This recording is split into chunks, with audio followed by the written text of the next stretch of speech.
Петропавл қаласында ақш доллары мен еуро сатылымда жоқ. Бірнеше күн қатарынан облыс орталығындағы айырбас пункттерінде қызу қарбалас байқалмайды. Арасында жабылып жатқандар да бар болып шықты. Қала тұрғындары шетелдік бұл валютаға қызығушылық танытып та жатқан жоқ көрінеді. Керісінше ресейлік рубльді алуға талпыныс байқалады. Ресейлік валютаның бағамы 5 теңгеге жуықтап қалғанында жұртта алаңдатып жатқан жоқ. Облыс орталығындағы бұндай жағдай қашанға дейін орын алары әзірге беймәлім.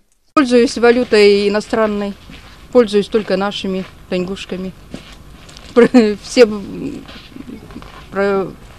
продукты покупаю ими, так что и проблем не вижу. Предпочитаю тенге.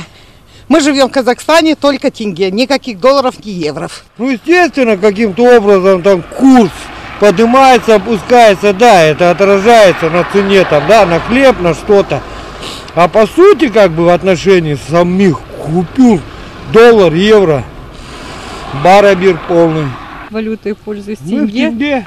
Доллары я пыталась, но ничего не получается. В поездку едет, это, конечно, очень важно, особенно если в иностранное государство. Если это у них, то это будет форс-мажор. Ну а так для людей, в принципе, все равно они появятся. Куда эти бумажки денутся?